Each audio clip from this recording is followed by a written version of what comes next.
Le coco est un fruit très riche en vitamines dont l'eau est désaltérante et l'amande juteuse.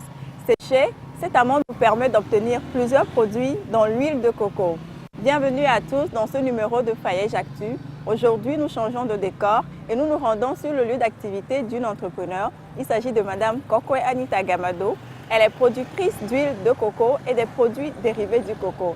Aujourd'hui, nous allons ensemble connaître son histoire, surtout qu'elle a eu un parcours atypique.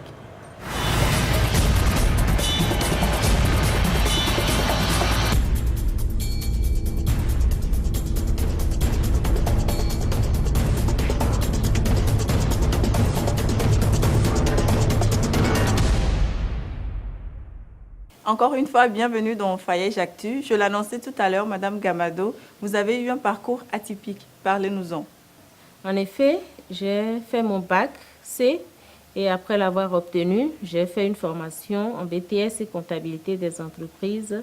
Après ce diplôme, j'ai travaillé dans des entreprises et j'ai démissionné avec le temps pour embrasser une carrière personnelle. Et cette carrière personnelle vous a amené à produire l'huile de coco. Pourquoi ce choix? J'ai choisi de produire l'huile de coco parce que j'ai fait une étude de marché. Je me suis rendu compte que c'est une huile qu'on ne trouve pas dans les rayons des supermarchés.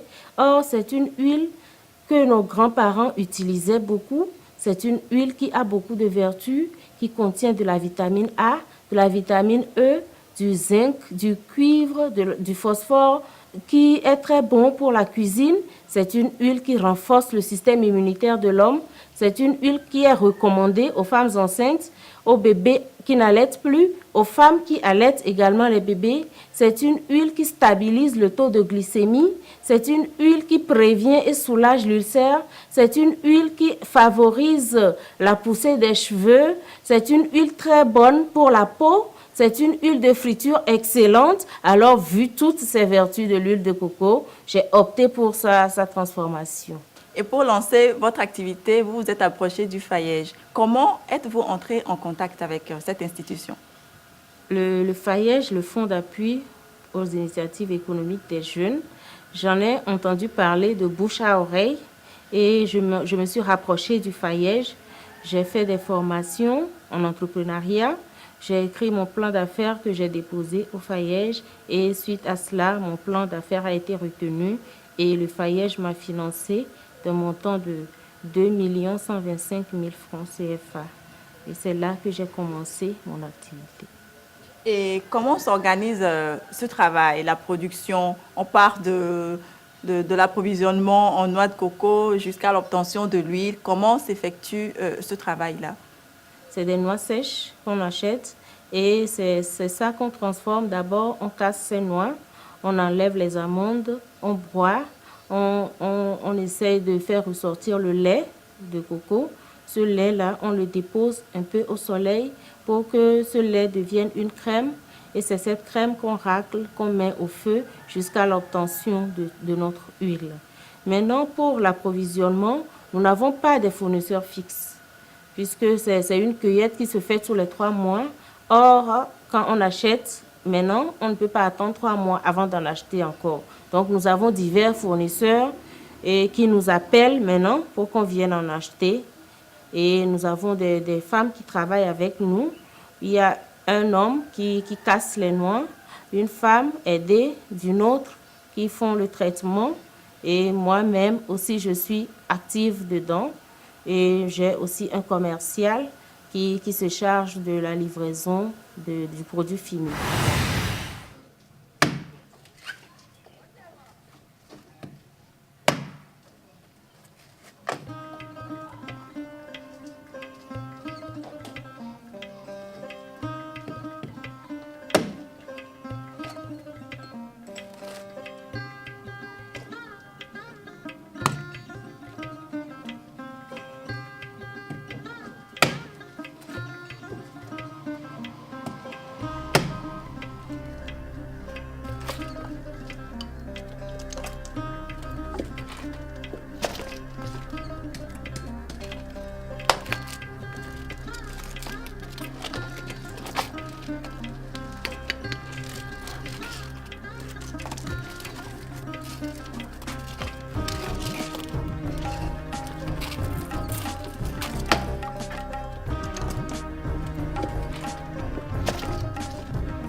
En vue d'obtenir la certification sur notre huile, nous avons fait des analyses. Une première à l'ITRA, qui est la physico-chimie, qui consiste à déterminer l'indice de saponification, la teneur en eau et en acidité de l'huile. La seconde analyse à l'ITRA, qui consiste à déterminer s'il y a des bactéries dans l'huile. Et cette analyse, c'est la microbiologie.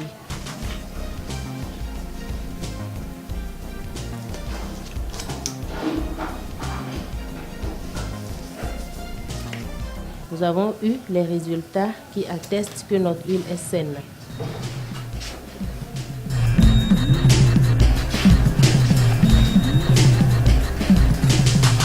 Et toujours dans l'organisation de votre travail, dans l'approvisionnement précisément, est-ce que vous arrivez facilement à vous approvisionner en noix de coco?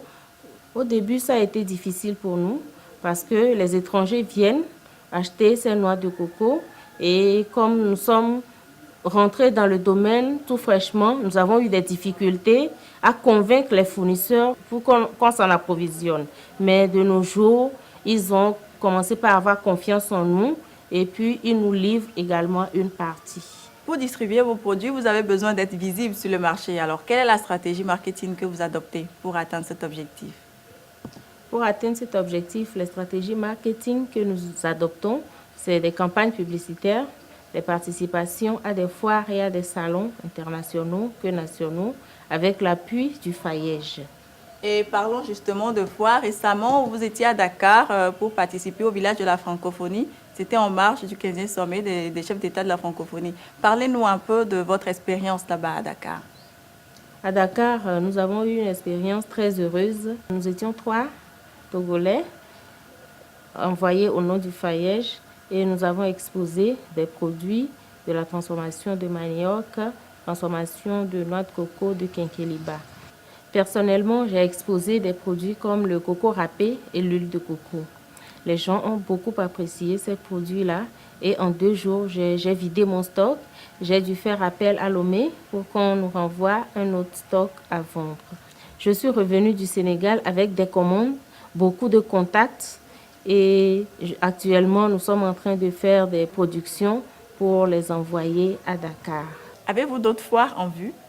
Oui, il y a Cialo 2015 que nous avons en vue, puisque au Cialo 2014, mon produit était sélectionné le meilleur produit innovant de l'année. Donc d'emblée, je dois participer au Cialo 2015 pour prouver encore mon innovation avec d'autres produits dérivés de la noix de coco. Et quel était ce prix que vous avez obtenu au Cialo 2014?